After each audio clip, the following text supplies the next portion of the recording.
ప్రేమ్ గాంధీ గారు, good evening అండి. మీరు ఇప్పుడున్న ట్రెండ్ ఏదైతే వాట్సాప్ వీడియోలు చూసి జనాలు వాస్తవం అనుకుంటున్నారో దానికి ఆల్టర్నేట్గా అసలు వాస్తవం కాదా తెలుసుకోవాలంటే ప్రజల్ని ఎలా చైతన్యవంతం చేయగలుగుతారు మీరు? ఐ నో మీరు బీజేపీ నాయకులు. బీజేపీ చేస్తున్న ప్రతి ఒక్క పని వాళ్ళు ఎక్కడ చదవచ్చు, అసలు బీజేపీ తీసుకుంటున్న డిసిషన్స్ గురించి వాళ్ళకి అవేర్నెస్ ఎక్కడ వస్తుంది? అలాంటిది ఏమైనా ఉందా? కేంద్ర రాష్ట్ర పథకాలు ఇస్తున్నటువంటి అంశాలన్నింటి మీద ఆల్రెడీ రాష్ట్ర ప్రభుత్వానికి పూర్తి సూచన ఉంటుంది. సూచన ఉన్నప్పుడు దాని మీద జరిగినటువంటి విషయాలంతా కూడా రాష్ట్ర ప్రభుత్వం చేయాల్సినటువంటి అవసరం ఉంది. కానీ రాష్ట్ర ప్రభుత్వం ఎక్కడ అంటే వాళ్ళ పథకాలను మాత్రమే అమలు చేస్తూ ఆ పథకాల తెరవేనుకున్నటువంటి కేంద్ర ప్రభుత్వాలను ఎక్కడ కూడా కేంద్రం ఉన్న పథకాలను ఎక్కడ కూడా చెప్పదు. కాబట్టి దాని మీద ఏం లేదు. ఇక ప్రజల్లో అవేర్నెస్ రావాలి. మీరు అంటున్నటువంటి వాట్సాప్ కానీ దానికి సంబంధించినటువంటి విషయాలు అంటే ఇవాళ కేంద్రం చేస్తున్నటువంటి లేదా రాష్ట్ర పరిస్థితి కూడా తీసుకొని వస్తారు. రాష్ట్రంలో కూడా అనేక విషయాలు గతంలో కోవిడ్ ఉంది. కోవిడ్కి సంబంధించి ఒక వాట్సాప్ నెంబర్ ఇవ్వడం జరిగింది కేంద్రం. దాని మీద పూర్తి విచారణ అంటే మనకు ఉన్నటువంటి సమస్యల మీద మనం ఏమున్నాం, ఆరోగ్యమే కానీ మంచి చెడ్డ కానీ దాని మీద ఏమైనా కావాలనుకుంటే టెక్నాలజీ రూపకంగా ఆ రోజు వాట్సాప్ ద్వారా వాళ్ళకి తెలిసేటువంటి అవకాశం ఉంది. అట్లనే ఎప్పుడైతే కోవిడ్ వచ్చింది, కోవిడ్ విషయంలో కూడా వాడు కోవిడ్ వ్యాక్సిన్ వేసుకోవాలి, ఎక్కడుంది సెంటర్, వాట్సాప్ ద్వారా తెలిసింది. అట్లనే సర్టిఫికేట్ కావాలి, ఏ నెంబర్ ద్వారా వాట్సాప్ చేస్తూ దాని ద్వారా. సారీ, నాకు ఇప్పుడే స్ట్రైక్ అయింది. కోవిడ్ వ్యాక్సిన్ వేసుకున్న వాళ్ళందరూ హార్ట్ అటాక్తో చనిపోతున్నారు. ఈవెన్ పిల్లలైనా సరే అబౌట్ 25 ఇయర్స్ 21 ఇయర్స్ ఉన్న వాళ్ళు అన్న టాక్ బయట ఉంది. వాస్తవానికి Covid vaccine సక్సెస్ఫుల్లా? 100% successful.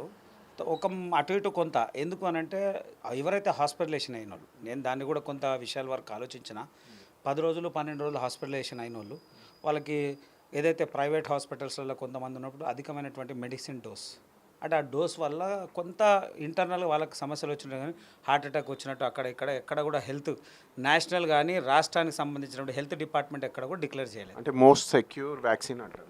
Most secure vaccine కాదు. ఆ వ్యాక్సిన్ వల్ల కొంతమందికి ఎవరో నాకు తెలిసి 1000 మందిలో ఒకరు ఇద్దరికి ఏదైనా ఉంటే సైడ్ ఎఫెక్ట్స్ ఉండొచ్చు, కానీ దానివల్ల హార్ట్ అటాక్ వచ్చినటువంటి దాఖలాలు లేవు. ఇంకో ప్రశ్న అండి, ఇప్పుడు గచ్చిబౌలిలో ల్యాండ్ డిస్ప్యూట్ ఒకటే రైజ్ అయింది. బీజేపీ అండర్స్టాండింగ్ ఏంది? వాస్తవానికి సుప్రీంకోర్టు నుంచి ఓ వర్డిక్ట్ ఇది రాష్ట్ర ప్రభుత్వందని వర్డిక్ట్ వచ్చింది, కానీ బీజేపీ నాయకులు అంటారు అది హెచ్సియుదని. ఎంతవరకు కరెక్ట్ అది? దాని విషయం మీద భారతీయ జనతా పార్టీ ఒక స్ట్రైట్ వే ఒకటే ఆన్సరు. ఆడ వన్యప్రాణాలు ఏవైతే ఉన్నాయో దాన్ని కాపాడేటువంటి ప్రయత్నం, ఆ ఉన్నటువంటి అడవిని రక్షించేటువంటి ప్రయత్నమే రాష్ట్ర ప్రభుత్వాన్ని చేయాలనేటువంటి సూచనే తప్ప ఇది హెచ్యుసిదానా లేదా ప్రభుత్వం దానా డిక్లేర్ చేయాల్సింది రాష్ట్ర ప్రభుత్వం. ఎందుకంటే రాష్ట్ర పరిధిలోకి ఉన్నటువంటి అంశం కాబట్టి. అయితే అక్కడ ఉన్నటువంటి యూనివర్సిటీ విద్యార్థులు వాళ్ళు ఏమంటారంటే ఇది మా ప్రెమిసెస్లో ఉంది, మా కాంపౌండ్ వాళ్ళనే ఉంది, మాదే, మేము ఎప్పటి నుంచో ఉన్నాము అని అంటూ ఉన్నారు. ఏదేమైనా కానీ అక్కడ ఉన్నటువంటి పరిస్థితుల్ని కాపాడాల్సినటువంటి రాష్ట్ర ప్రభుత్వం తన సొంత అవసరాల కోసం. అయితే అది దానికి కూడా ఏంది ఆర్థిక వనరుల అంటే ఈ వనరులు ఇక్కడనే సమకూరుతాయి, పక్కన పోయి ఉంటే సమకూరుతాయా లేవా అనేటువంటి భావన తెలియదు. ఇవాళ ఉన్నటువంటి రాష్ట్రంలో ఆర్థిక పరిస్థితుల్ని బాగుపరచుకోవడానికి దాని ఒక కేంద్రంగా ఆలోచించి అంటే ఆర్థిక వనరులు ఆడ చాలా బలంగా వెళ్తాయనేటువంటి ఒక వెంచర్ చేయాలనేటువంటి ఆలోచనతో రాష్ట్ర ప్రభుత్వం తీసుకుంది. కానీ ఈ నిర్ణయం తీసుకున్నప్పుడు 1-4 సార్లు ఆలోచించాల్సినటువంటి అవసరం ఉండే. అంటే దాని మీద కూడా మేమేమంటున్నాము, రాష్ట్రంలో జరుగుతున్నటువంటి ప్రతి అభివృద్ధిలో రాష్ట్ర ప్రభుత్వం తీసుకోవాలనే నిర్ణయం ఏంటంటే అక్కడ ఉన్నటువంటి యూనివర్సిటీకి సంబంధించినటువంటి వివరాలు మాట్లాడాలి. అక్కడ అసలు ఎన్ని చెట్లు ఉన్నాయి, అక్కడ ఉన్నటువంటి వన్యప్రాణాలు ఏంది, అసలు అది దాని భౌగోళికంగా దాని పరిస్థితులు ఏంది, ఆ భౌగోళిక ఉన్నటువంటి పరిస్థితులు మనం ఏం మార్పు చేయగలుగుతాం.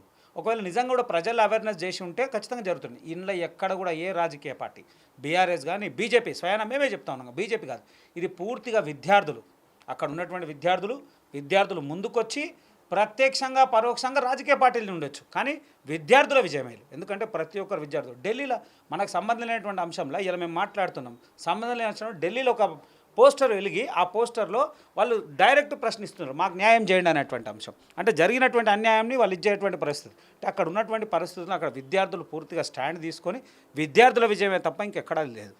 ఇప్పుడు విద్యార్థుల విజయంగా చూస్తారా, వన్యప్రాణుల విజయంగా చూస్తారా, లేక రాష్ట్రానికి వచ్చే ఆర్థిక ఏదైతే ఉందో ఫెసిలిటీ ఉండే అంటే ఇన్కమ్ జనరేట్ అవుతుందని స్టేట్ గవర్నమెంట్ చెప్తుంది, సుప్రీంకోర్టులో వర్డిక్ట్ తెచ్చుకుంది, దీనికి మీరు రాబోయే రోజుల్లో ఏ విధంగా ఆపబోతున్నారు?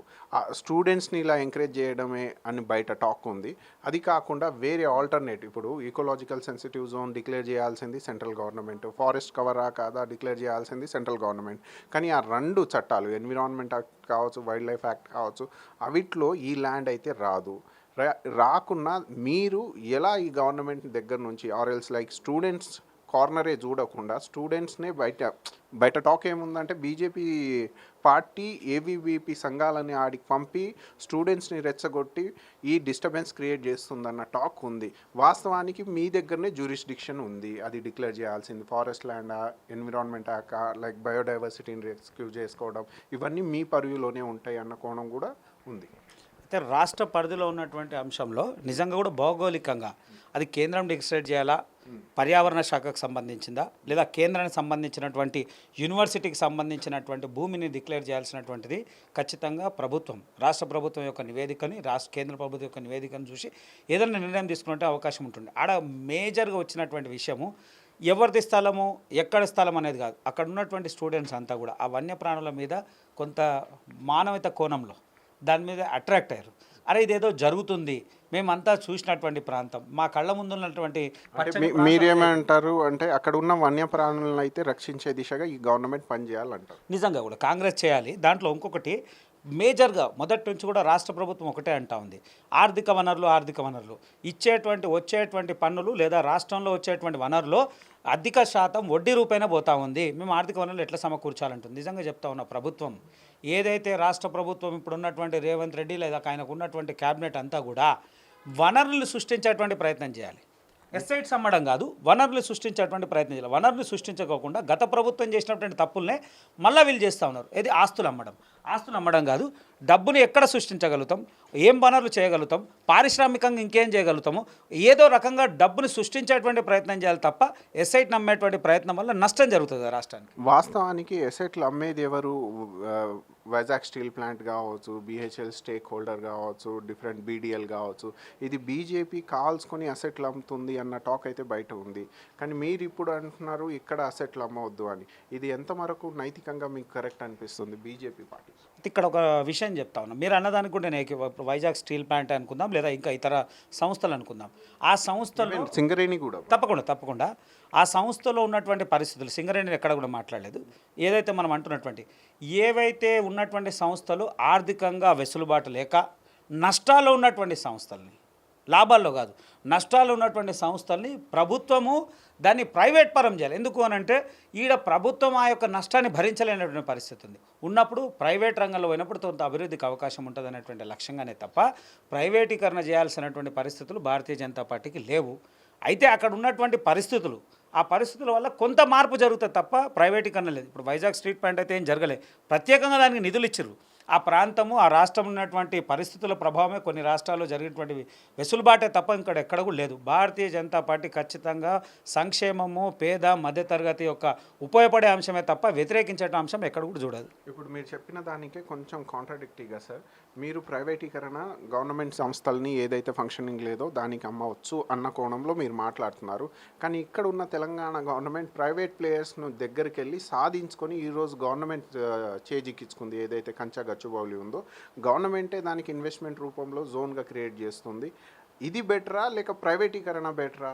కొంచెం మీ అబ్జర్వేషన్. కొంత మీరు డిఫికల్ట్ క్వశ్చనే, అయితే నేను దీన్ని చెప్తా. ప్రతిదాన్ని ఒకదానితో ఒకటి కంపేర్ చేసేటువంటి పరిస్థితులు ఇక్కడ ప్రజలతో అల్టిమేట్లీ మనకు ప్రజా సంక్షేమం కోసం ఆర్థికంగా బలపడడం ప్రజా సంక్షేమం, కానీ ఇక్కడ ప్రజలతో కూడుకున్నటువంటి అంశం ఉంది.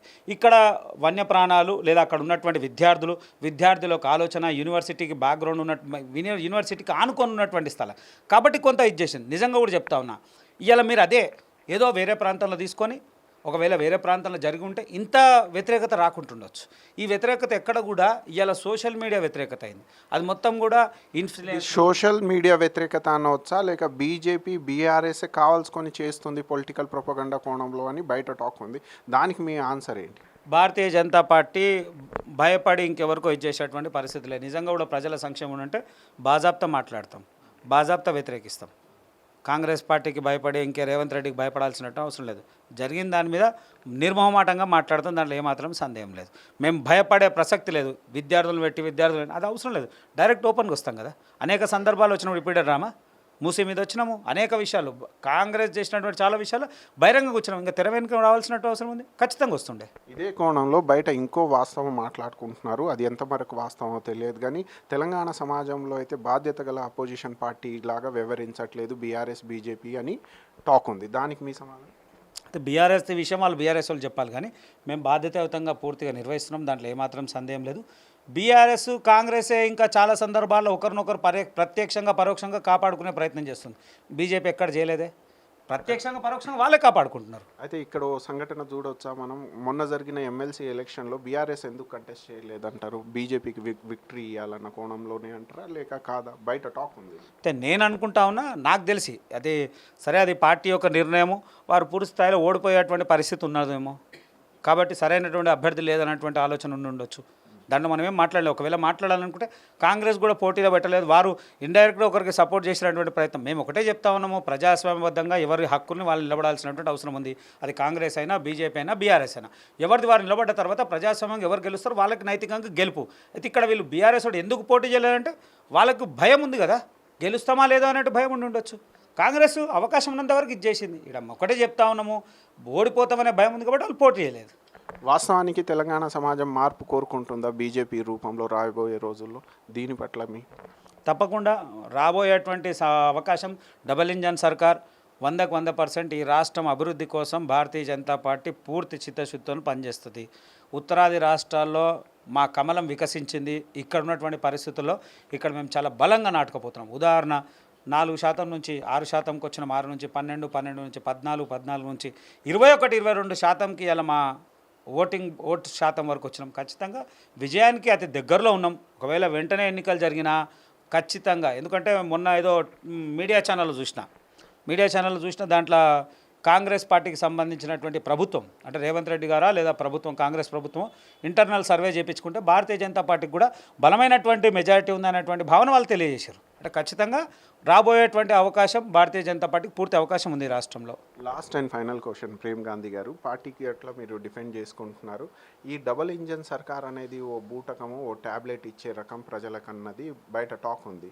వాస్తవానికి ఎలా చూడాలి అంటే, ఇప్పుడు ఉత్తరాఖండ్ కావచ్చు, ఉత్తరప్రదేశ్ కావచ్చు, ఈవెన్ మణిపూర్ కావచ్చు, మీ సర్కార్లే ఉన్నాయి రాష్ట్రంలో కూడా, అవి డబుల్ ఇంజన్ సర్కార్లే. కానీ ఆర్థికంగా ఉపాధి పరంగా అక్కడ ప్రజలు ఎంత మెరుగుగా ఉన్నారు లాస్ట్ 5 years నుంచి కావచ్చు, లాస్ట్ 1 year నుంచి కావచ్చు అని చూస్తే అసలు ఏమాత్రం లేదు, ఇదో బూటకం నాటకం అని బయట ప్రజల్లో టాక్ ఉంది. దీని పట్ల మీరు ఎలా స్పందిస్తారు? అదేం లేదండి, రాష్ట్రము కేంద్రం అనేటువంటి అంశం ఇచ్చే డబుల్ ఇంజన్ సర్కార్ అనే అంశం వచ్చినప్పుడు రాష్ట్రము కేంద్రము సమన్వయంగా పనిచేస్తే అభివృద్ధికి అవకాశాలు ఎక్కువ ఉంటాయి. ఎక్కడ కూడా ఒకరినొకరు విభేదించేటువంటి పరిస్థితులు ఉన్నాయి. ఎందుకంటే ఒక రాష్ట్రంలో ఒక పార్టీ ఉన్నప్పుడు, కేంద్రంలో ఇంకో పార్టీ ఉన్నప్పుడు సమన్వయంతో పనిచేయడానికి కొంత అవకాశాలు ఉన్నాయి. రకరకాల ఇప్పుడు ఎన్డీఏ ప్రభుత్వాలు ఉన్న చోట కూడా కొంత విభేదించినటువంటి పరిస్థితులు ఉన్నాయి. అట్లాంటిది ఒకటే పార్టీ ఉంటే పూర్తి స్థాయి రాష్ట్రంలో అభివృద్ధి చేయడానికి అవకాశం ఉంటుంది. కాబట్టి మొదటి నుంచి చెప్తా ఉన్నాము డబుల్ ఇంజన్ సర్కార్ అని. ఇక ఉత్తరాది రాష్ట్రాల అభివృద్ధి విషయం, మన ఇక్కడ విషయానికి అభివృద్ధి చేద్దామనుకుంటే మొదటి నుంచి కూడా ఎప్పుడైతే భారతదేశానికి స్వాతంత్రం వచ్చిందో, స్వాతంత్రం వచ్చినప్పటి నుంచి కూడా ఉత్తరాది రాష్ట్రాల్లో ఉన్నటువంటి పాపులేషన్ కానీ మన దగ్గర ఉన్నటువంటి పాపులేషన్, మనం నిజంగా కూడా కొంత చదువుకొని, మన ఏదైతే సౌత్ రాష్ట్రాలు ఉన్నటువంటి చదువుకొని కొంచెం విద్య పట్ల అవగాహన ఉండి ఇద్దరే పిల్లలు అనేటువంటి ఆలోచనతో కొంత ఫైనాన్షియల్గా ఎగ్జిస్ట్ అయినటువంటి రాష్ట్రాలు మనవి. కానీ ఉత్తరాది రాష్ట్రాలు అట్లా కావు. దీని పట్ల మీరు ఏకీభవిస్తారా? South India is a progressive India అంటున్నారు మీరు, అంతే కదా? 100కు 100% దాంట్లో ఏమాత్రం సందేహం లేదు. దాంట్లో మేము చాలా సందర్భాలు as a Bharatiya Janata party ఉన్నా, మేము చాలా సందర్భాలు కొంత ఎక్కడనో అక్కడ బాధపడ్డటువంటి సంఘటనలు ఉన్నాయి. ఎందుకు అనంటే ఈ రాష్ట్రం అభివృద్ధి చెందుతూ ఉంది, ఈ రాష్ట్రంలో కీలకమైనటువంటి, దేశంలో మేము కూడా కీలకం కదా ఎందుకు అనేటువంటి భావన కొంత ఉంది. కానీ ఈ మధ్య కాలంలో లాస్ట్ భారతీయ జనతా పార్టీ వచ్చిన తర్వాత కొంత మార్పు సాధ్యమైంది. కాంగ్రెస్ 60 సంవత్సరాలు ఉన్నప్పుడు పరిస్థితులు వేరున్నాయి, ఇలా భారతీయ జనతా పార్టీ వచ్చిన తర్వాత ఈ 13-10 సంవత్సరాల నుంచి ఉన్నటువంటి మార్పు వేరు ఉన్నది.